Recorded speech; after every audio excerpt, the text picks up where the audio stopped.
Hey, hi, Hello, Anton. Philippines. Hello, Nancy. hello. Yes, we have a very special episode today, and we're talking to Greg Dearwater about his culinary heritage. But also, I know a lot of you out there has failed to do sourdough. You know, we tried to do it during the pandemic. We gave up. But we have Greg here talking about sourdough. You know, he gave up also, and now he's really just doing it. So we'll be talking about making sourdough, Without culinary yeast. heritage, and Philippine food. Greg is live streaming from Houston, Texas. Houston, Texas, Houston, Texas, to where the everybody Astros in Houston. are. Go Yes. Astros. Go Go. Astros. All right. My name is Antonio, founder of Our Awesome Planet with Nancy Lumen Reyes, known as the Adobo Queen. We're awesome live with Greg Dearwater and his sourdough. Can you do a short introduction?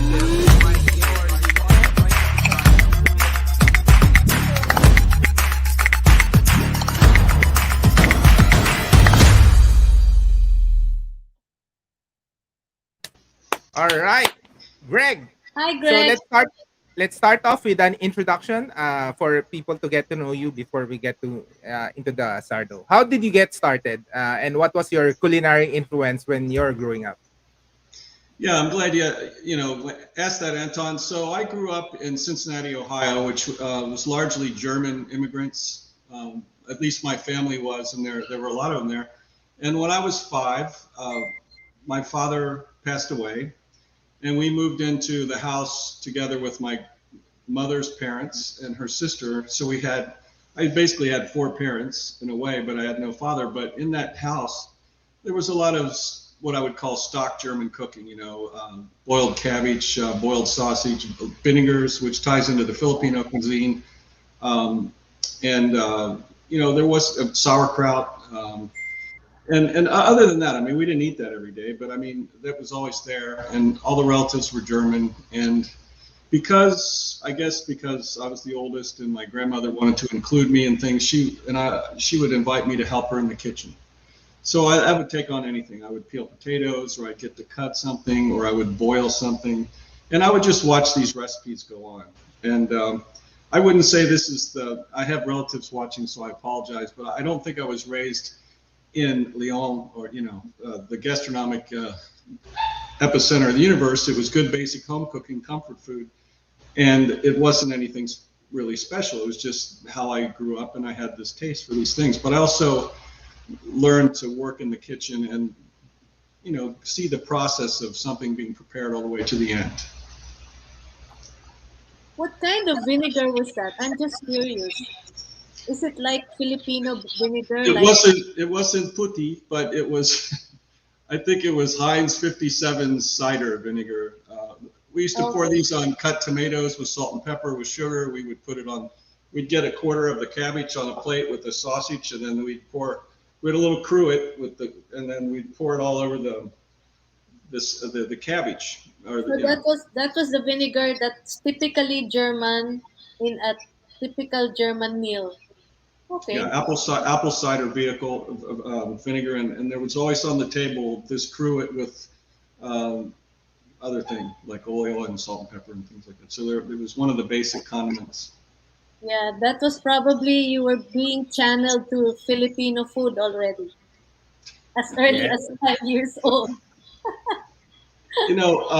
So then I left Cincinnati, and I got a degree in chemical engineering, and that particular profession, you take the jobs where they're offered. So I wound up going to almost 28 countries in my career, and exposed to a lot of different food.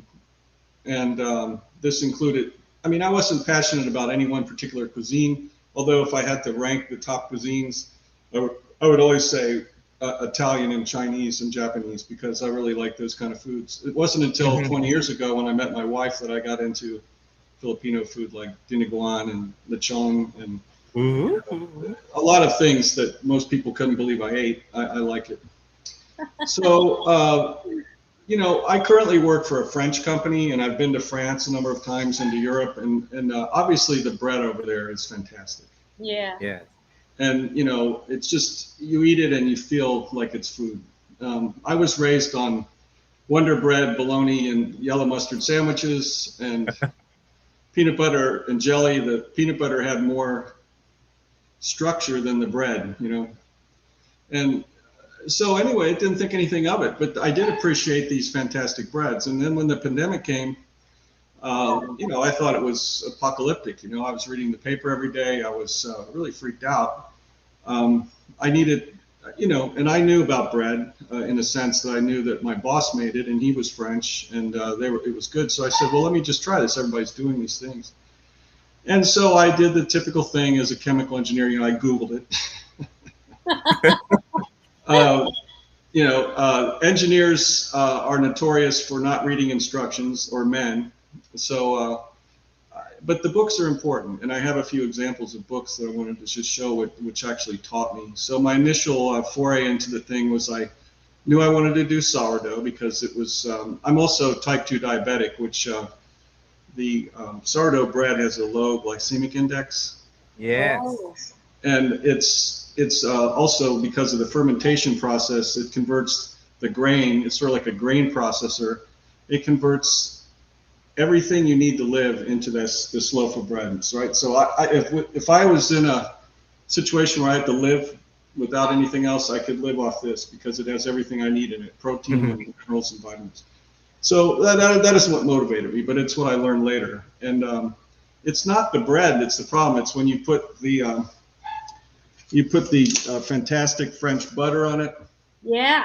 And then you load it up with preserves, and then you turned a little slice of bread into a 1,000-calorie bomb, and that doesn't have a low glycemic index. But so I got an idea to start. I had the time. I was working remotely, and so I researched what I needed in terms of cookware and pots and pans and all that stuff. And then I ordered on Amazon a packet of sourdough starter, which is it was like a tan white powder, or you know, kind of beige. Followed the instructions and it didn't work.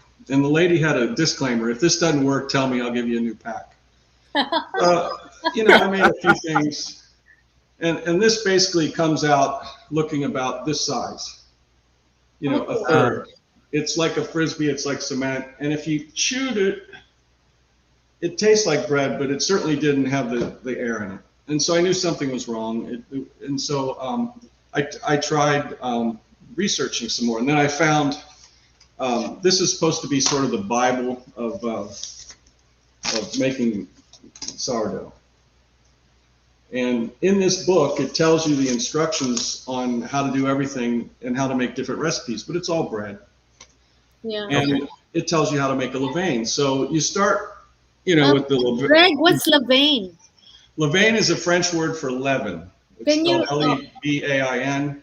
Oh. A lot of people say, hey, don't you use yeast? Well, we do use yeast, but it's in the form of wild yeast that's naturally found in the flour.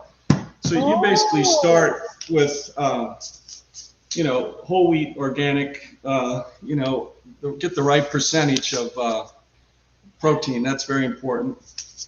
And you mix 50-50 with the flour in these ratios. You mix 50-50 by weight of those flours and mix in some water, and you let it sit for a day. And in the book, it shows how you do that. And then in the morning, here's kind of what it looks like now. It's been dead. I didn't feed it this morning because I made bread 2 days ago. But that's the mother. Yeah. So how do you know it's dead? Mother is levain. And the process is, you know, 5 days. You do this. You wash, rinse, repeat. You feed, wait 24 hours, take all of it out except a little bit, put everything back in, wait a day, take everything out except 100 grams, repeat. And by the end of 5 days, you'll have a very active, stable mother. And that's the thing that's, it's resistant to other organisms. It's an acidic mixture. In fact, the shelf life of this bread reflects that. Bread can stay on the top of the counter for almost a week without getting any mold. It's just an incredible material. Nice. Yeah. So once you get the levain, you have a schedule, right? So you have to cook the bread You have to prepare the dough and cook the bread sort of like starting in the morning. So you have to decide how this fits into your schedule.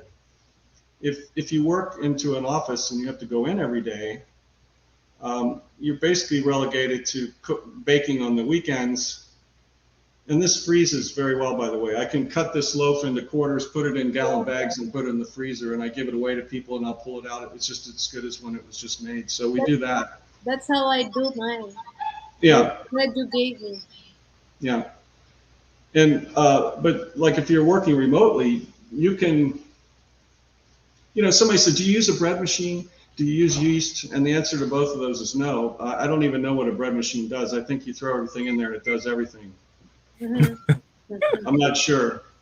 But, when you start to make the bread, you get, well, back on the levain. So this is something that you have to get frothy. It has to show activity. It has to be, quote, ripe. If you look in your levain and it's not bubbly, and I'm talking bubbles about this big around. I mean, it's actually almost like a beer or something. I mean, so it should grow. Like it should grow. Yeah, and that's when it gets fed. If I throw warm water in there, in the flour, within 12 hours, it's getting big already. And you can do, if you're really a baker and had your own bakery, you would be feeding your levain faster than every 24 hours. But for us normal people at home, that's not our job. You have to feed the levain in the morning between 9 and 12, and then the next day about the same time, you should be ready to make your dough. And then when you make the dough, it's pretty simple. You put 700 grams, well, you put in, you just follow the recipe, but you put in 700 grams of water, 200 grams of the levain, kind of mix it around a little bit, and then you add the water. I mean, you add the 90%, you add, white flour and 10% wheat flour, and then you mix it up, and you get it kind of together, and then you let it sit. So another important thing about this bread making is patience, because this is not a 2-hour process. So when what you're seeing here in this picture is actually the end of half of the process, and that's called the bench rest. This is after the dough has been in this container for 4 hours, and every half hour we do a process where we turn it, where we basically have it in there, and we reach in and get the edge and then pull it and stretch it, and then fold it down on one edge, and then rotate it. Reach in, get the edges, pull it up, and press it down on the other side and rotate. And you do that till you go all the way around. Then you cover it up and you wait another 30 minutes. So that takes 4 hours. At the end of that, you dump it on the bench, and then you form it into these bullets or these bowls and put them in the proofing basket. Now that's the second 4 hours. And these are, they're more expensive than the pan. They're about the same. They're about $40 for a pair. And what happens in here is you put the dough in here, and then you wait for it to do bulk fermentation. And it's always fermenting the whole time, but it grows up, and it looks like this when it's ready to go. Now you're almost ready to bake at this point. And then what you've done is you've had the oven on at 500 degrees for about an hour, and you take this thing that you see there, and this is hot, so it's sitting on, and you dump it over.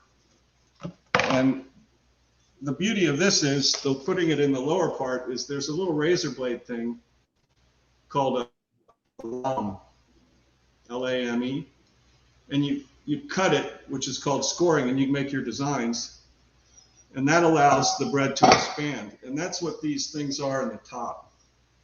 You see how that thing has got, it kind of had a lid on it? Yeah. This is called an ear, and really it kind of curves up.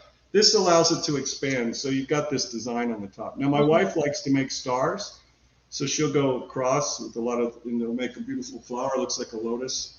But it's important. Now, this picture here is right after the bread is finished baking, ready to come out. You see the color is unbelievable, and the smell in the house is unbelievable. So you take this bread out when it's done, and you dump it out on a tray, and you let it sit we'd let it sit for a day before we eat it. And that allows the water and everything inside to just kind of become homogeneous. And this bread was made 2 days ago, and it's okay. It's a little dark. I was watching baseball, let it go a little bit too much. But if you like a lighter color, you can do it. But the problem is if you don't bake it through, it'll get a little gummy. And you don't want that. And this is a perfect non-gummy bread. But I need to ask you again. You said you showed us the mother and you said it was dead. How do you know? And if it's dead, how can you put it back to life? Well, dead is not. It's still alive in there, but it's not active. Yeah, how do you activate it? Well, you feed it. Okay. So Correct. so what I do is I'll take you basically. Well, there are pictures on here, but it'll show this levain, and they'll scrape out almost everything. There's just 100 grams in there, and then you put in 400 grams of the other stuff, and you wait a day, and then it goes. It'll never die What? unless. Well, okay. The thing I got in the envelope from Amazon, it was dead. Okay.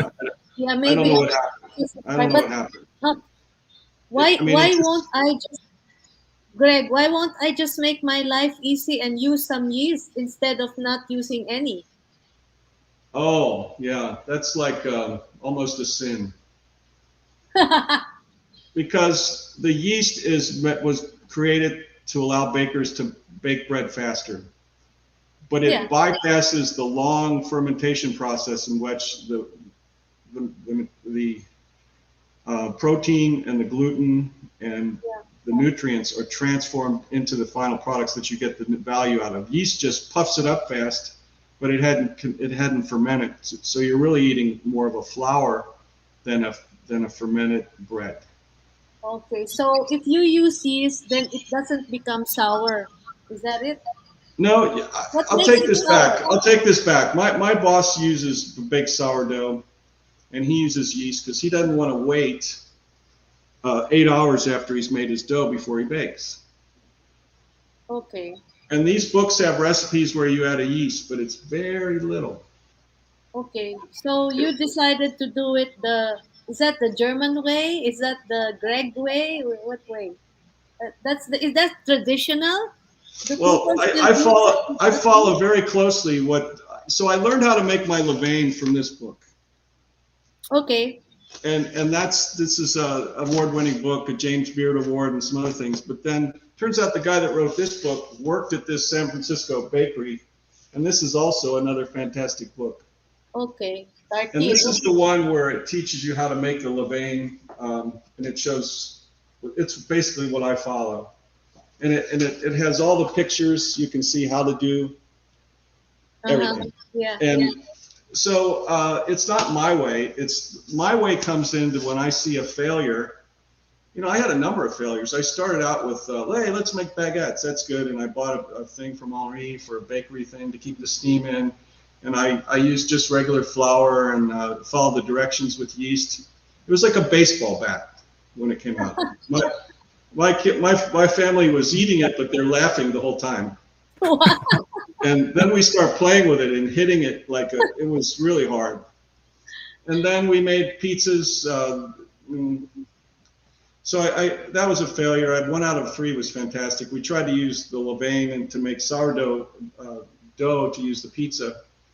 And you use a little yeast in that. And one day it had, I don't know, they have this other thing called poulish. I mean, all these terms are in here. I found something that works and I don't change it. But there are other ways to use the yeast to make it go faster. However, if you really like sourdough bread and you don't have time, go down to Whole Foods or any store and buy the bread because it tastes a lot better and it's better for you.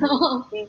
But Anton was also saying he tried making sourdough. Anton, you did, Yes. and what happened? Well, for one, because yeah, the process just takes so long. You have to keep the levain, the mother starter, alive. uh, and then you have to, mash it, diba? Or parang massage it for hours. And Now then, that's a new one for me. I don't touch my levain. In fact, I try not to touch it. The only thing I make sure is that it's mixed so that No, it's after the dough, when you mix it, the right? dough, the dough. Ah, yeah. Kneading. Sorry. Yeah, the dough. Okay, so the thing you just said, when you mash it, I did that before. That's what caused my baseball bats. Ah, I was okay. pushing down the So that's wrong. dough, and I was doing all these things, and that was smashing all the air out, and also making too much gluten. In other words, it became Ah, yeah. Yeah. So So it's like yeah. what were you making sourdough bread to make like this? I never knead this dough, never. so You you know, just mix it. You that just pulling mix it. process that I Yeah, that showed pulling you, process. Yeah. that's the only thing. And it actually, you can see it gets to a point where it won't stretch anymore, and you can see all these strands of gluten forming. By the end of the 4 hours, it's transformed into like this plastic jelly. It's just fantastic. And when you dump it out on the bench, you can see the way it looks. It looks like some kind of alien amoeba. That's just flour and water, but it's been Mm. transformed.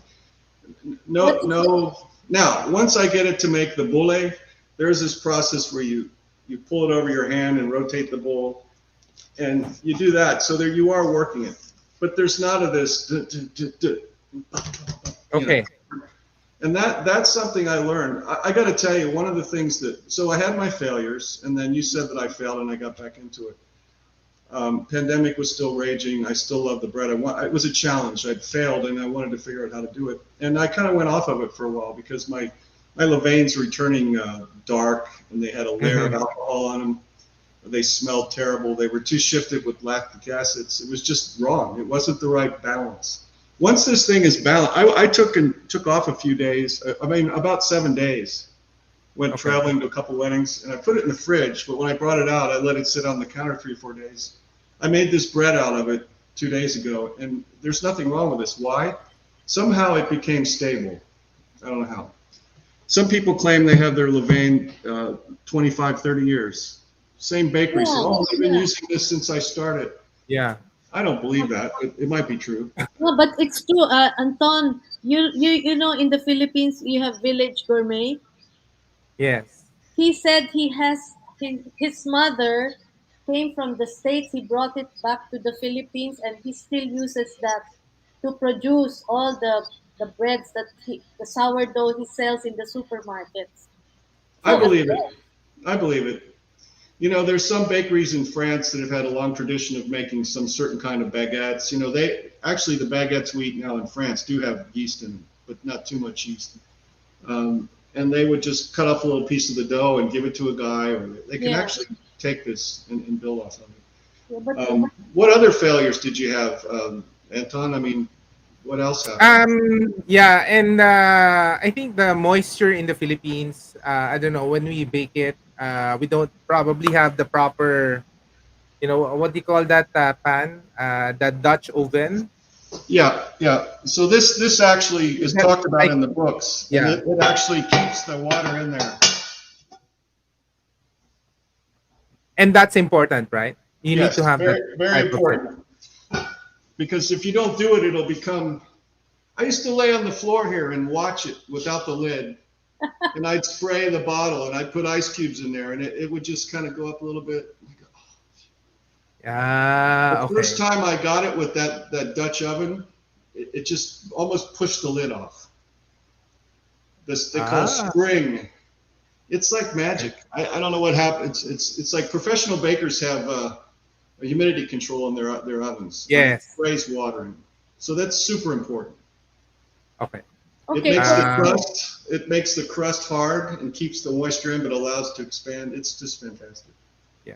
what if they don't have that special kind of flour that you showed us? What if there's nothing like that in the Philippines, or it's not? Well, any bread flour. You don't have to be organic, but it is important to have the right percentage of. No, the other one, the other box you showed us. This one? Yeah. Oh, this is just whole wheat flour. Oh, all right. Okay. Yeah. All right. Yeah. So when you make the levain, interestingly, it's 50-50. When you make the bread, it's 90-10. So I think this is where the wild yeast comes from, actually, because it's got more of the grain on it. This one's more processed. So I think this is where you get your microorganisms and yeast and bacteria. Now, the other thing that happens is when you make your levain, you leave the lid off for a couple hours, and it picks up from the air. It's incredible what's in the air. I mean, there's just billions of these things everywhere. They get into that stuff, and they sort of form a local brew. You know, if you're in San Francisco, it's going to be different than, you know, Houston, Texas, which has much different molds and all kinds of stuff in the air. So it kind of is like, you know, they say if you're, you know, some of these food guys, they say only eat fruits and vegetables from where you live. I don't believe that, but I think there's some of that there. So it's, I always keep the lid on it, and I always keep it covered. That has an effect. The light has an effect on it. So if I got it on the shelf, it's covered and there's no light getting in, and it's also the temperature is important. No wonder, Anton, your sourdough. Maybe you keep it in the light, or. And so I have a corner of the closet over here, and I always look at that. So, you know, it can get very hot in Houston. So the house is aircon. The other thing, limitation in Philippines, I think, from what I heard, is not everybody has an oven. Yeah. And not everybody has gas, or if they do, you know, so the electricity is very expensive, and so that's really your kind of, you know, what do you do? So maybe you bake something different, or you do something. I might make some fantastic banana bread. Yeah, so we do a lot of pandesal, but it's not healthy, you know. So that's why we wanted to get back to sourdough. I'm not sure if you do pandesal. I love pandesal. We had some the other day, and I was eating it with some Italian salami. Yeah, me. Well, maybe it's time for me to ask you, when was the first time you ate dinuguan? Oh my gosh. Well, so I've been married with Tess 20 years, so probably 20 years ago. Wow, 20 years. And we have laing, we have dinuguan, we have all these things. We toron, you know, pute. What that? I mean, everything. I'm trying to think of what's the shrimp paste called? I'm getting old. I can't think of it. Bagoong. Yeah. Bagoong. I like. Oh well, the soups for sure. Like all the variations of either tinola, which is good if you have a cold, and then also all the different kinds of additions of fish or pork in sinigang. You know, so there are some fantastic sinigang mixtures, and that's got a lot of variables. You can put anything in that. That's really good comfort food for me. Those soups are much like the sour soups my grandmother made. They used to make kale a lot, my grandmother. Oh, yeah. She'd just steam it or boil it, and we'd put vinegar all over it and then eat it with mashed potatoes or something like that. So I guess vinegar makes people healthy, right? It keeps things from spoiling. I know that. Salt and vinegar are good for, but I think this was, some people drink vinegar every day. I know I was on a vegan regimen for 2 years and dropped about 30 pounds, and I was eating nothing but vegetables and fruits and stuff, and drinking some cider vinegar every day. Was that for the diabetes or what? Yes, I mean, obesity is one of the causes of type 2 diabetes, you know, pre-metabolic, and you want to keep your weight down, and you can feel it in your gut. You know, if you have one of these big guts and you're real hard here, that's not good. If your feet swell, or if you get tingling in your toes, or, you know, you run high blood sugar. You know, I took metformin for a while. I didn't like it. And I don't take any drugs right now. My blood sugar has always been around 130, 125. I've never had low 70s, so I don't feel like I'm that far off the scale right now just by eating anything. I am going to start cutting back on sugar. Sugar's not good. So instead of rice, you take sourdough with anything?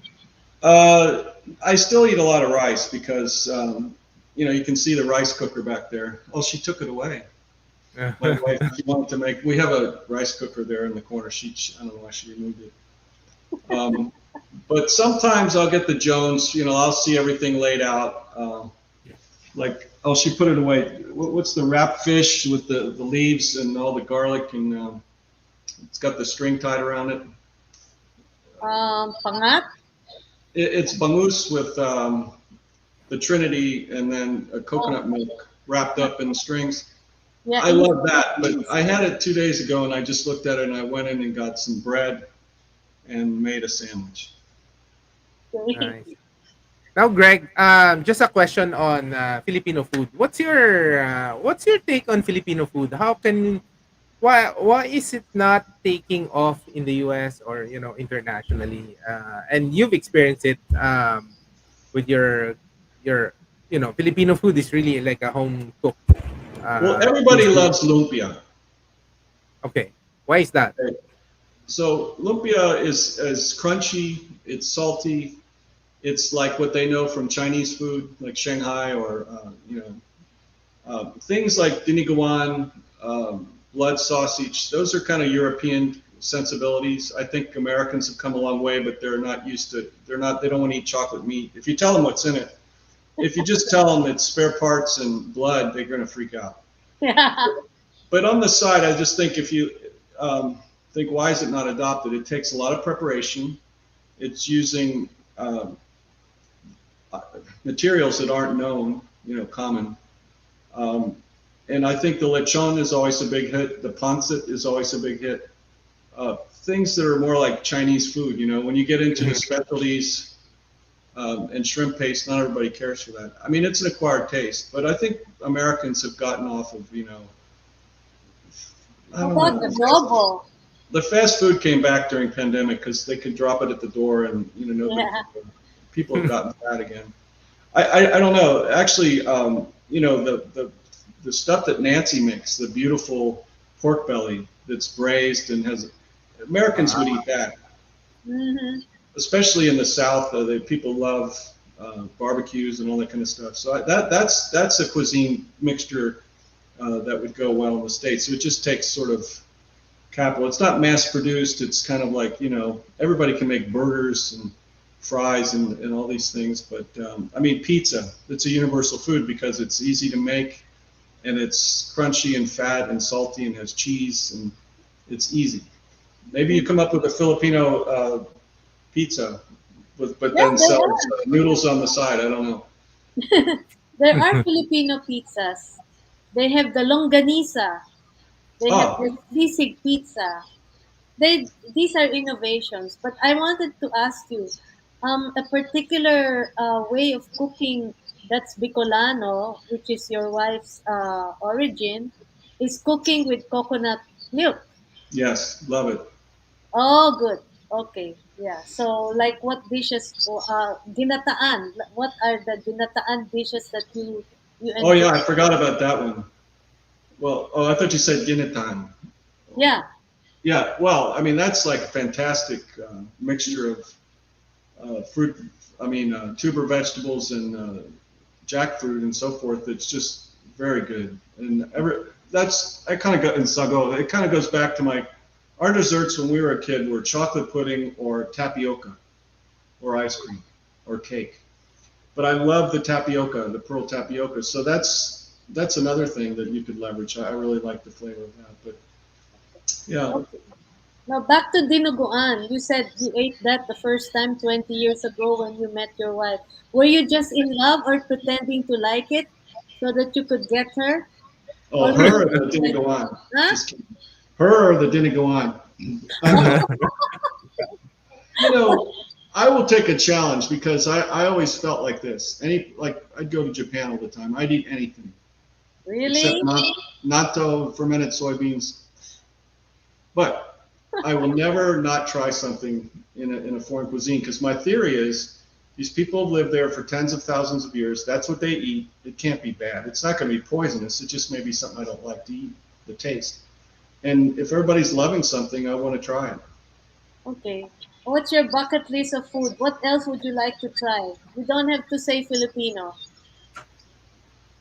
Well, I mean, I don't want to eat any rare species or anything. I mean, I've pretty much ate everything on Earth. I don't have any desires. I would like to. I mean, I'm 66. And my bucket list includes different things than eating. Like, Like what? Like what? Well, my grandchildren, I want to see them graduate from high school. I want to. you I will. want to make a greenhouse in the backyard so that I can grow vegetables and keep the insects and rabbits and opossum away from it. So I did live on a farm for 2 years, by the way, which further, I didn't mention this, but when my mom's husband died, she remarried, and he had a 40-acre farm in northern Kentucky, and he used to work at a distillery. So he made whiskey, and part of what he taught me, well, he had a farm, like we'd have tobacco in there, corn and stuff, and we had a truck garden, or we had probably 8 or 9 different things growing there: asparagus, black and red, purple and red raspberries, Wow. pole beans, tomatoes, squash, and so forth.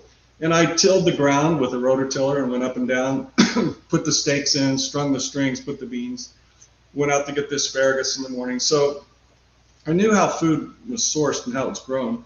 And I know that fresh is very good. So, I mean, that I've always been. So now, with that in mind, we want to grow things in the backyard. So right now we have a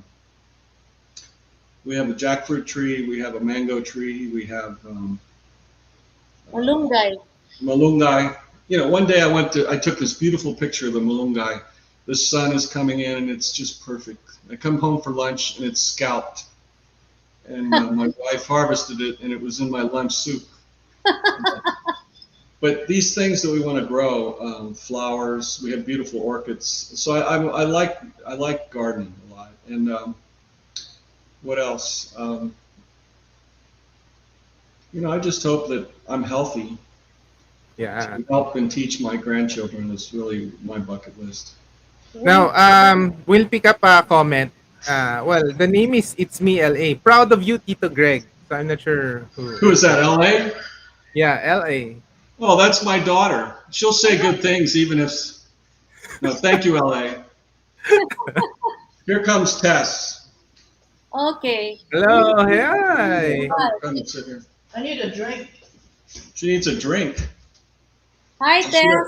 She Yeah. doesn't Hi, need Tess. alcohol. Come here. Hi. Say hello. Hello. LA just Wow. commented. Yeah, did you force him to eat dinuguan when he was just courting you, or was that a natural thing for him to Oh like? no, he's used to all these kinds of food because when he was living in Singapore, there they had a household help who was Filipina and Oh. Oh yeah, made all yeah, these. yeah. I forgot about that one. Mhm. So, Indian food, Filipino food, Chinese food. It's Singapore is a really good place he's to eat. he's more Asian than Then he's anything. Asian by infection, I would say. That's nice. That's nice. When I Actually, was younger and had fuller hair, I looked like, I hate to say it, Mao. If I comb my hair straight back, I looked a little bit Chinese, but I'm not. No, you're not. You're a white guy. You're German. Akun. But yeah, I mean, she brought this up several times about the dinuguan. I don't think she can believe I would like it. I do because- like it. A lot of Germans like no, dinuguan. sometimes they use it for blackmail. You know what I mean? Blackmail. Yeah. So. No, like she was going to say, is the Germans love blood sausage instead of Yes. French. Yes. So it's similar to that. I don't mind it. But when Tessa's sister was here, I got to say hi to Mama B if she's out there. During the course of my process of making bread, Tess and her sister both, I'd go to work and then we'd have to fold the bread for 4 hours and they would fold it for me. And then they also did the front end process too, mixing the dough and helping me out. And I really appreciate that because it takes a lot of work. But when you get the routine, you can squeeze it into your schedule. It's not bad. Okay. All Hey, right. Anton, there's a question. There's a question. So Ren said dinuguan pizza kanina. And then can the addition of hot peppers affect the sourdough bread? Have you done? No, not afterwards. Not afterwards. Certainly when you're baking it, you don't want to put anything in there. But yeah, this books talk about adding other items to the bread. Okay. Not peppers, but they talk about herbs, and peppers are like that for sure. Yeah, that'd be fantastic. I got to try that. Yeah.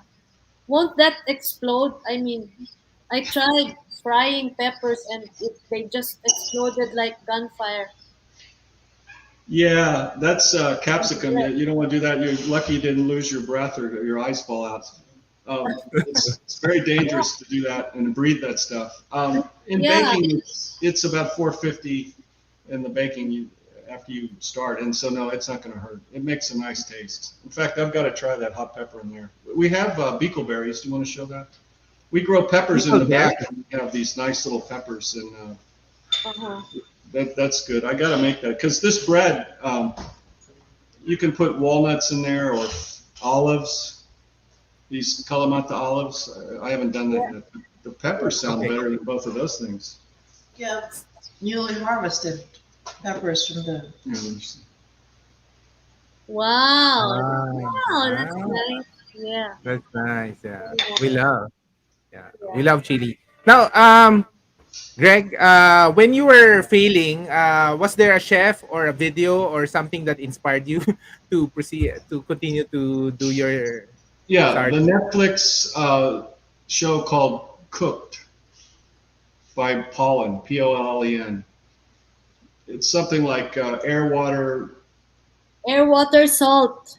Yeah, yeah. And in that, actually, under the air episode is the Heat. whole inspiration of what it means to be a baker and how. Then he goes around to different countries in the world, the Middle East and Mm-hmm. India and Massachusetts and everywhere. And he talks to these people that make the bread. And then he gets into the chemistry and he explains the food value of it. And it just was like, wow. Because, like, you know, I woke up the other day. You know, this term, give us our daily bread. There's something to that. I mean, this is the sustenance of life. You know, like I said, you can live off of it. Yeah. You know, in this show, I would look it up, Cooked. And it's make sure you put Pollen in there because there might be other cooks. Cooked. Yeah. And Yeah. that inspired me. Yeah. And speaking of bread like that, there are certain sects that really take bread without yeast, unleavened bread. And your sourdough is one of the first I'll ever see of unleavened bread that rises so high. Yeah, well, so that's because their bread isn't fermented and it didn't have yeast in it. It was just like matzah or flatbread. So that's a fine distinction, you know. Well, you said you don't use yeast, but it's got yeast in it, and so there's a difference. You know what the Fleshman's? I got a jar of it here. This is the stuff. Anton, how will you start your sourdough again? Yeah. We just need to start again with the mother and This what's one that? is Yes. the bread machine yeast. I mean, it's perfectly fine. You'll get the thing to double in no time. I mean, it's manufactured of a certain strain, and it really works well. Yeah. But you know, I think you can make bread twice as fast with that, Okay. and there are recipes for it in there. Yeah. But I've got to try this pepper in the bread. I just think it Yeah. would be fantastic. I don't Can know. you- Maybe we should ask Renz. Renz, if you're listening, do you put pepper? Were you planning to put hot pepper or chili in your sourdough bread? Because that Yeah, is, I mean, yeah, because you all said, right. Wow, so inspiring, Greg. Thank you for Really? sharing your learnings and insights, and thank you for being proud of Filipino food also. And I'm an engineer also, so I can relate to you. And I work for Procter and Gamble, so I Nice. went to Cincinnati a bit, so I'm familiar with the area. Well, nice, So- nice. We used to call P&G Procter and God, and it's a very fine company, and that's really Yeah. you should be proud to work for them. They're great. Yeah, the You must be tower. smarter than me because I didn't have a high enough grade point average to get in there. maybe just a short while. Just tell us what you do as a chemical engineer. Now that Anton mentioned he's also an engineer. Right now, I mean, I've been in sales for about 20 years, but I was a real, chemical engineer, process control engineer, and I'm basically a process control engineer with a lot of simulation background. So right now I do web-based plant performance monitoring using AWS and Azure, and I also make recommendations through my group on how to improve plant operations for optimization. So those are service contracts, like, if you subscribe to a software license for Adobe, same thing with me. You just subscribe to my services for multi-year contracts. And my goal is to build up a bunch of multi-year contracts so I can retire from my daytime job. This is the part we probably should edit out, because the people I work for now full-time, if they hear this, they're going to go, what? But I have a question. What will what will happen to petrochemicals when people start going to space? That's the end of your product, right? Or that's a wrong question. Well, so a real question there is what's going to happen with electric cars in the petroleum industry, which is who are my customers. I think the refining companies have got a big challenge now with the reduced demand and the emissions that they have to comply with. And so I predict that the ones that will succeed will be ones that invest in green technologies and power generation off of renewables, and get involved in different businesses, because the petroleum industry as we know it now this is talking about taking oil and making fuels. Now the petrochemical industry, the ones that make plastics, they're going to keep going. They'll get bigger. Oh, okay. Because they're like in the pandemic, single-use plastics was a big thing. All the people that make ethylene and propylene and polyethylene and polypropylene and all these plastics, that's never going to go away. All right. Okay. Anyway, I was just wondering, because people are into space travel now, right? Yeah, I know a lot of space cadets. The Beso and the rich guys. Pretty soon, Yeah, but seriously, I I think another thing I'm really wondering about is, will nuclear really be the solution? Yeah. Well, what do you think about that? Just in time for Davos. What do you think? I think that a lot of people have a lot of concerns over it, but technically, with small modular reactors and the way handling the waste is a problem. Maybe our space program should be about carting this stuff to the moon and dumping it. But carbon dioxide and methane emissions are a big problem. I think nuclear can definitely serve all our power needs, but I think a lot of politics will have to happen, and a lot of safety precautions will have to be put in to make everybody comfortable, because there are a lot of nuclear power plants. There are hundreds of them all over the world. Okay. Anyway. Just think about a little bit of uranium making enough power to run a city. I mean, it's just no emissions, free energy basically. And eventually there'll be fusion, like what goes on in the sun with magnetically. Yeah, and Bill Gates just created TerraPower, and trying to do a lot of this nuclear plant in the US. No? There's a lot going on. By the way, the company I work for in the daytime is owned by a nuclear. So Disclosure. I'm not flogging that and saying it there. I'm just, from a practical point of view, I think that refined fuels and fossil fuel plants are not sustainable. Yeah. And electric car demand is going to be so great that they're going to have to build a lot more electricity generation capacity. And we can do that with gas, which we have a lot of. But ultimately, we're going to run out of gas, so there's going to be some problem with that. And nuclear will probably be the problem, or the answer. Just like Back to the Future. Oh, wow. Oh, wow. I don't want to be there. I don't want to be there. You don't want. See, the public doesn't know nuclear. They don't want nuclear. I wouldn't want to live next to a nuclear plant, or even 100 miles away from one. But I know that it's got a lot of potential. Well, okay. From sourdough to dinuguan to bicolano to the mothers, and to Levan. How do you say that? I think Levain. a lot. Like Adam Levine. Just think of it that way. Adam He's vain. Levine. Okay. He's vain. Levain. Okay, all right. I think we learned a lot, and those who will watch the replay are guys who in the pandemic like you are thinking of doing sourdough, Yeah. like Yes, And sir. yeah. And we have a lot of common, Greg. I didn't realize. We before we ask you for your final message, just inspiring for people who are getting into sourdough again. We invest on nuclear companies, CJ, Dominion, and some of the URG companies. Yeah, just nice to know that you mentioned that. Well, P&G made a investment in researching recycled plastic process for polyethylene, and they've got a company now called Pure Cycle Technologies that they've launched, Yeah, and pure that's cycle. another area that's really a growth. Yeah. So because we have this separate business, Awesome 10x on investing. So we invest a lot of the green technology, pure cycle, Danimer Scientific also we invest. So yeah, interesting.